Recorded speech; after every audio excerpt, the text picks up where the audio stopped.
پاکستان کا قومی ترانہ، ہمارا قومی ترانہ، پاک سرزمین شاد باد، کشور حسین شاد باد، یہ ہم اسکول کے زمانے سے سنتے بھی آئے ہیں، پڑھتے بھی آئے ہیں، لیکن کبھی ہم نے شاید یہ اس طرف غور نہیں کیا کہ اس کا مطلب کیا ہے، اس کا مفہوم کیا ہے۔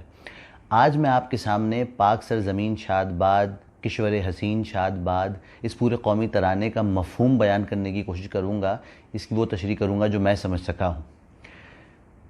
پاک سرزمین شاد باد، دیکھیے، پاک کہتے ہیں کسی بھی ایسی چیز کو جس میں غلاظت، گندگی، برائی موجود نہ ہو۔ عربی میں اس کا مطلب ہوتا ہے طاہر، طیب، یعنی غلاظت سے پاک چیز۔ پاک سرزمین، سرزمین کہتے ہیں زمین کے ٹکڑے کو، زمین کے حصے کو۔ شاد باد، شاد کہتے ہیں خوشی کو۔ یہ جو لفظ ہے شاد باد، یہ بالکل اسی طرح یہ ایک دعائیہ کلمہ ہے، جیسے ہم کسی کو مبارکباد دیتے ہیں تو اسی طرح سے شاد باد ایک دعائیہ کلمہ ہے کہ یہ ہمیشہ خوشحال رہے، سرسبز و شاداب رہے۔ پاک سرزمین شاد باد، یہ پاک سرزمین ہمیشہ خوشحال، سرسبز و شاداب رہے۔ کشور حسین شاد باد، کشور کہتے ہیں ملک کو، کشور کہتے ہیں اس حصے کو جو کسی ایک نظم کے تحت چلایا جا رہا ہو، وہ کشور کہتے ہیں۔ کشور حسین شاد باد، یہ حسین ملک، یہ خوبصورت ملک جس میں بے شمار صحرا ہیں، جس میں بے شمار پہاڑ ہیں، جس میں درخت ہیں، جس میں پھول پودے ہیں، جس میں خدا نے ہر طرح کی خوبصورتی اور حسن پیدا کیا ہے، یہ کشور حسین، یہ ہمیشہ خوش و خرم رہے، خوشحال رہے، سرسبز و شاداب رہے۔ تو نشان عزم عالی شان، تو نشان عزم عالی شان، نشان کہتے ہیں کسی بھی قسم، کسی بھی چیز کی علامت کو، نشانی کو، اس کی کیا کہتے ہیں، اس کے سمبل کو۔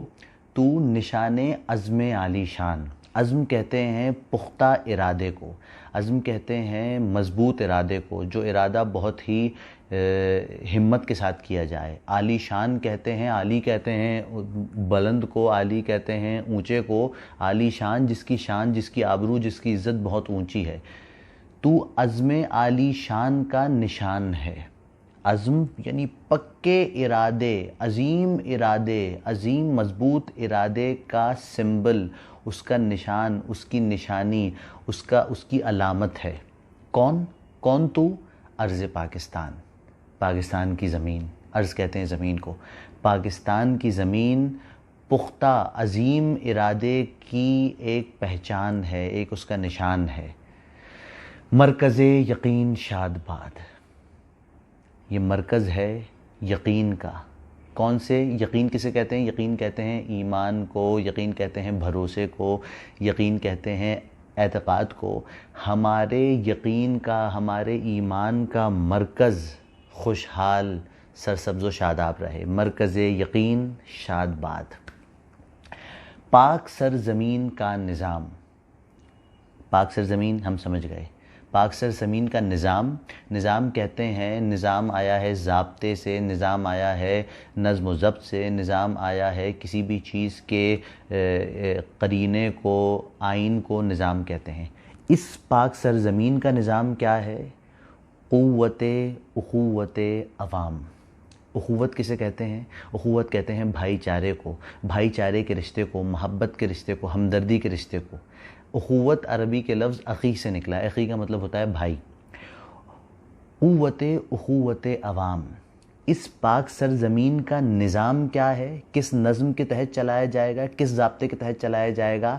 عوام کی محبت کی قوت سے چلایا جائے گا۔ یہ نظام کیسے چلایا جائے گا؟ اس نظام کا انحصار کس چیز پہ ہے؟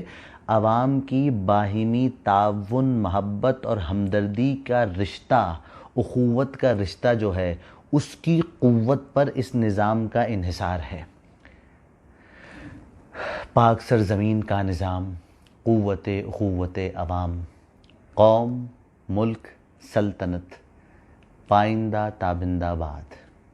قوم، نیشن، ہماری قوم، ملک، ہمارا ملک، یہ ہماری سرزمین پاکستان، سلطنت، یہاں کی حکومت، یہاں کی اسٹیٹ، یہ سلطنت ہے۔ قوم، ملک، سلطنت، یہ تینوں چیزیں۔ پائندہ تابندہ باد، پائندہ کہتے ہیں دیر پا رہنے والی چیز کو، پائیدار چیز کو، بہت ہی قائم رہنے والی چیز کو پائندہ کہتے ہیں۔ تابندہ کہتے ہیں چمکدار چیز کو، روشن چیز کو، درخشاں چیز کو۔ پائندہ تابندہ باد، یہ قوم، یہ ملک، یہ سلطنت، یہ ہمیشہ ہمیشہ تابندہ چمکتا دمکتا رہے، پائندہ تابندہ باد، شاد باد منزل مراد۔ یعنی یہ جو منزل مراد کسے کہتے ہیں؟ آرزو کو، اس خواہش کو جو بڑی دلی خواہش ہو۔ منزل مراد وہ والی منزل جس کی بہت آرزو، بہت دلی خواہش، بہت دل کے اندر جس کے لیے بہت جستجو ہو، اس کو ہم منزل مراد کہتے ہیں۔ کہہ رہے ہیں شاد باد منزل مراد، اب یہ منزل مراد جو تم نے پالی ہے، اب اس میں خوش رہو، آباد رہو، خوشحال رہو۔ شاد باد منزل مراد۔ پرچم ستارہ و ہلال، ہمارا پرچم ستارہ اور ہلال والا پرچم۔ ہلال کہتے ہیں چاند کے شروع کی تاریخوں کا جو چاند ہوتا ہے، جس کو انگلش میں کریسنٹ کہتے ہیں، اس چاند کو ہلال کہتے ہیں۔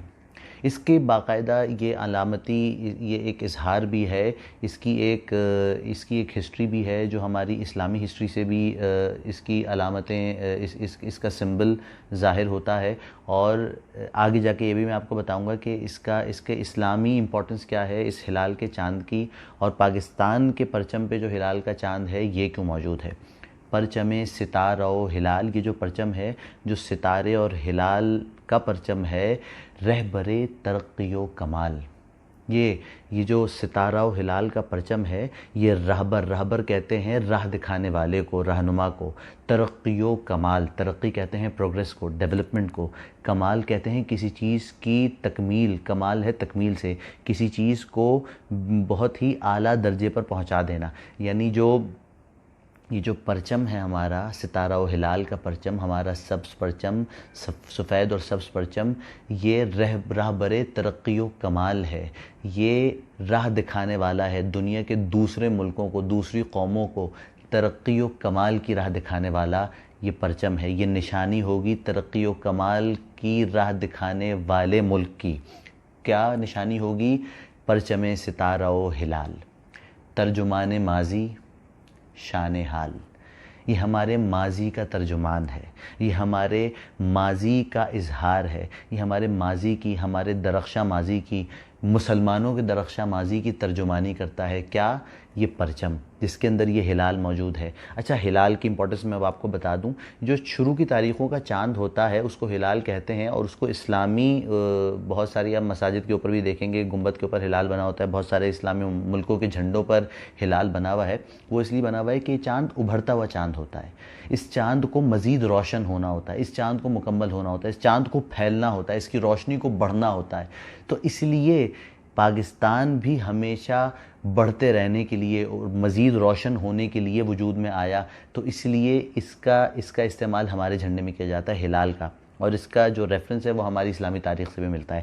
ترجمان ماضی، شان حال، یہ ہمارے ماضی کا ترجمان ہے یہ پرچم، اور ہمارے حال کی شان، ہماری آج کی عزت، ہماری آج کی آبرو بھی اسی پرچم سے ہے۔ جانے استقبال، ایک تو استقبال تو ایک تو کسی کو خوش آمدید کہنے کو، آگے بڑھ کے کسی کو ویلکم کرنے کو کہتے ہیں، لیکن یہاں پر استقبال مستقبل سے نکلا ہے۔ جانے استقبال یعنی ہماری مستقبل کی بھی جو ساری عزت ہے، اور مستقبل کی بھی جو ہماری موجودگی ہوگی، اس کی جان اسی پرچم میں موجود ہے۔ اسی پرچم میں ہمارا مستقبل بھی پنہا ہے، ہماری مستقبل کی کامیابی بھی اسی پرچم سے ہی ہے۔ سایہ خدائے ذوالجلال، اور یہ پرچم ہم پر خدائے ذوالجلال کی طرف سے عطا کردہ ایک سایہ ہے، جس کے نیچے ہم جمع ہیں، جس کے نیچے ہمیں تحفظ کا احساس ہونا چاہیے، جس کے نیچے ہمیں اتحاد کا احساس ہونا چاہیے، جس کے نیچے ہمیں محبت کا احساس ہونا چاہیے۔ یہ وہ پرچم ہے، یہ خدائے ذوالجلال کی طرف سے عطا کردہ وہ سایہ ہے جس کے نیچے ہمیں ان ساری چیزوں کے احساس ہونے چاہیے۔ یہ تو اس قومی ترانے کے مفہوم اور تشریح تھی۔ اب ہمیں یہ سوچنا چاہیے کہ اس قومی ترانے نے ہی جو ہمیں ایٹ لیسٹ اس قومی ترانے نے جو ہمیں ڈائریکشن دی، اس ملک کو جیسا ہونا چاہیے تھا، کہ ہم آج ویسے ہیں یا نہیں، یہ فیصلہ آپ خود کیجیے۔ شکریہ۔